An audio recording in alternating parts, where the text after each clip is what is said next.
Hello friends, welcome to Shabbu kitchen. నానమ్మ చేతి వంటకు స్వాగతం అండి.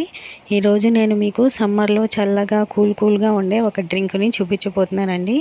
అదే మొహబ్బత్ కా షర్బత్. ఇది ఓల్డ్ ఢిల్లీ ఫేమస్. మేము హైదరాబాదు లాస్ట్ ఇయర్ టూర్కి వెళ్ళామండి. అక్కడ చార్మినార్ దగ్గర తాగాను ఈ డ్రింక్ అనేది. చాలా బాగుంది టేస్ట్ అనేది. ఇప్పుడు లేట్ చేయకుండా ప్రాసెస్లోకి వెళ్ళిపోదాము. 1 లీటర్ పాలు మరగడానికి పెట్టానండి. ఇప్పుడు పుచ్చకాయని చక్కగా కట్ చేసుకుందాము. అంటే ఇది మిక్సీ పడదాము, అందుకనేసి కొంచెం లావు ముక్కలైనా పర్వాలేదు. పాలు చల్లగా ఉండాలండి. అంటే మనం బాయిల్ చేసైనా తీసుకోవచ్చు, బాయిల్ చేయకపోయినా కూడా తీసుకోవచ్చు. డీప్ ఫ్రిడ్జ్లో పెట్టేసి చక్కగా గడ్డల్లాగా అయినా చేసుకోవచ్చు ఫ్రెండ్స్. అంటే మా ఇంట్లో పిల్లలు లైక్ చేయరు అనేసి నేను కొంచెం బాయిల్ చేస్తున్నాను. ఇలా చక్కగా పీసెస్ని కట్ చేసేసుకుందాము లావుగానే. అంటే మనం ఇది మిక్సీ జార్లో వేసి చక్కగా గ్రైండ్ చేసుకుంటాము.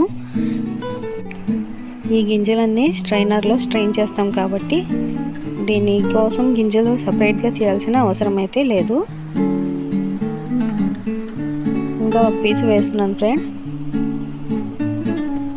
ఆ మిగిలిన ఒక పీసు తర్వాత మనం ఇచ్చేసుకుందాం. ఒక మిక్సీ జార్ తీసుకొని ఈ ముక్కలన్నిటిని మిక్సీ జార్లో వేసేసుకుందాము. వేసేసుకొని చక్కగా ఫైన్గా పేస్ట్ చేసేసుకుందాం ఫ్రెండ్స్. సమ్మర్లో తప్పకుండా ట్రై చేయండి. చక్కగా కూల్గా టేస్ట్ అనేది చాలా బాగుంటుంది. వాటర్ మెలన్ తీసుకొచ్చినప్పుడు ఒక్కొక్కసారి ఎక్కువైపోతూ ఉంటుంది. దాన్ని ఫ్రిడ్జ్లో పెట్టి 2 రోజులు అలా చేసి తింటూ ఉంటారు కదా. అలా కాకుండా ఇలా జ్యూస్ చేసుకొని తాగితే హెల్త్ చక్క. పిల్లలు సమ్మర్లో పాలు తాగమంటే తాగరు కదా. అదే స్కూల్కి వెళ్ళే టైంలో భయపెట్టి తాగిస్తే తాగేస్తారు. ఇప్పుడు ఏంటంటే ఇంట్లో ఉంటారు కాబట్టి వాళ్ళు పాలు తాగడానికి ఇష్టపడరు. అలాంటప్పుడు ఇలా చేసి చక్కగా మనం వాళ్ళకి తాగిస్తూ ఉంటే చక్కగా వాళ్ళకి జ్యూస్ తాగినట్టు ఉంటుంది. పాలు వాళ్ళ పొట్టలకు కూడా వెళ్ళినట్టు ఉంటుంది. ఇలాగా అంతా స్ట్రెయిన్ చేసేయండి ఫ్రెండ్స్. గింజలు అనేవి అలా పైకి వచ్చేస్తాయి. పుచ్చకాయ కావాలనుకుంటే ఎక్కువ కూడా వేసుకోవచ్చు. ఇంకా నా వీడియో కనుక మీకు నచ్చితే లైక్ చేయండి, షేర్ చేయండి, అలాగే సబ్స్క్రైబ్ చేయండి ఫ్రెండ్స్. మీ ఫ్రెండ్స్కి, రిలేటివ్స్కి షేర్ చేయడం వల్ల నా వీడియో అనేది మరింత మందికి షేర్ అవుతుంది. చక్కగా ఇలా అంతా స్ట్రెయిన్ చేసేసి పక్కన పెట్టేసేయండి. ఇప్పుడు మనము పాలు మరుగుతున్నాయో లేదో చూసుకుందాము. దీనిలో ఒక 1/2 కప్ అంతా పంచదారని యాడ్ చేస్తున్నాను. ఇవి లీటర్ పాలు వేసాను, ఫుల్ ఫ్యాట్ మిల్కే.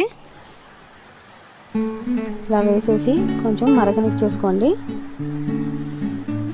ఒక్క పొంగు వస్తే చాలు, ఎక్కువ అక్కర్లేదు. పచ్చి పాలతో అయినా చేసేసుకోవచ్చు, కాకపోతే కొంచెం ఇదిగా ఉంటుంది అనేసి చేశాను. ఒక 1/2 కప్పు పంచదార ఇలా వేసేయండి. వేసేసి కలిపేసి స్టవ్ ఆఫ్ చేసేసాను. ఇప్పుడు ఈ పాలని చల్లారనిచ్చేసుకుందాము. ఈ పాలు చల్లారేలోగా మనము ఇప్పుడు మిగిలిన ఇంకొంచెం వాటర్ మిలన్లో బాగా సన్నగా చాప్ చేసుకోండి ఫ్రెండ్స్. దీనిలో గింజలన్నీ రిమూవ్ చేసేయండి. ఇంకా గింజలు వద్దు, ఎందుకంటే తాగేటప్పుడు మనకి అడ్డం వస్తాయి. చక్కగా ఇప్పుడు దీన్ని ఇలాగా చేసేసి సన్న ముక్కలు కట్ చేసేసి దీన్ని కూడా ఫ్రిడ్జ్లో పెట్టేసుకోండి.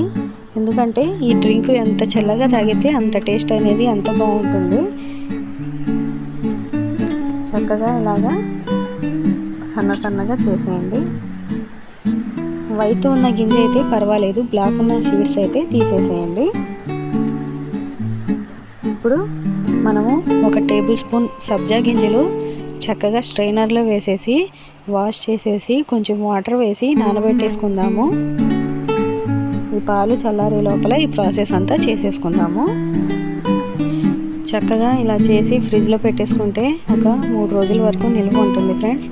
ఇప్పుడు చల్లారిపోయిన పాలల్లో ఇందాక మనం మిక్సీ పట్టి పెట్టుకున్నాం కదా పుచ్చకాయ జ్యూసు, దాన్ని దీనిలో కలిపేసుకుందాము.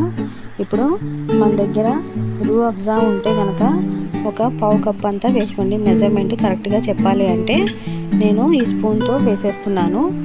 ఈ రూ అఫ్జా ఎక్కువ వేసుకునే టైంలో మీరు వచ్చేసి పంచదార తక్కువ వేసుకోండి. పంచదార తక్కువ వేసుకున్నప్పుడు రూహ్ అఫ్జా ఎక్కువ వేసుకోండి. మీకు కలర్ ఇంకా ఎక్కువ కావాలనుకుంటే కనుక ఇంకొంచెం రూహ్ అఫ్జాని ఎక్కువగా యాడ్ చేసుకోండి. రూహ్ అఫ్జా లేకపోతే కనుక మీ దగ్గర రోజు సిరప్ని యాడ్ చేయండి. ఇందాక నానబెట్టుకున్న సబ్జా గింజల్ని దీనిలో యాడ్ చేసేసుకుంటున్నాను. తర్వాత వచ్చేసి మనం కట్ చేసి పెట్టుకున్న పుచ్చకాయ ముక్కల్ని అలాగే కొంచెం ఫ్రెష్ మింట్ని వేసి చక్కగా ఇలా పెట్టేసి పైనుంచి ఐస్ ట్యూబ్స్ వేసుకొని తాగుతూ ఉంటే చల్లగా చాలా బాగుంటుంది. ఇప్పుడు ఒక గ్లాసులో నేను నానబెట్టుకున్న సబ్జా గింజల్ని యాడ్ చేశాను. దీనిలోనే పుచ్చకాయ ముక్కల్ని అలాగే కొంచెం రూహ్ అఫ్జాని గ్లాస్ డెకరేషన్ చేస్తున్నాను ఫ్రెండ్స్. చేసి ఇలా ఇప్పుడు వాటర్ మెలన్ ముక్కల్ని కూడా దీనిలో యాడ్ చేసిన తర్వాత అప్పుడు మనము పైనుంచి చక్కగా జ్యూస్ని వేసేసేయి చక్కగా సర్వ్ చేసుకోండి. ఈ సమ్మర్లో చల్లగా కూల్గా ఇంట్లోనే హెల్తీగా ఇలా ప్రిపేర్ చేసుకోండి ఫ్రెండ్స్. నా వీడియో కనుక మీకు నచ్చితే లైక్ చేయండి, షేర్ చేయండి, అలాగే సబ్స్క్రైబ్ చేయండి. ఈ సమ్మర్లో చక్కగా చల్లగా కూల్గా ఇలా డ్రింక్ని చేసుకొని ఎంజాయ్ చేయండి ఫ్రెండ్స్ మీ ఫ్యామిలీతో. ఇప్పుడు మనం పైనుంచి కొంచెం మిగిలిన పుచ్చకాయ ముక్కల్ని అలాగే మింట్ని వేసి ఐస్ ట్యూబ్స్ వేసుకొని సర్వ్ చేసేయండి. అంతే ఫ్రెండ్స్. మీ పిల్లలు డ్రై ఫ్రూట్స్ తినకపోతే వాటిని కూడా సన్నగా చాప్ చేసి దీనిలో వేసేయండి. అంతే ఫ్రెండ్స్. బయట డ్రింక్స్ తాగి హెల్త్ పాడు చేసుకునే కంటే ఇలాగ హెల్తీగా ఇంట్లోనే డ్రింక్ తయారు చేసేసుకొని తాగేయండి. చల్లగా మొహబ్బత్ కా షర్బత్ రెడీ.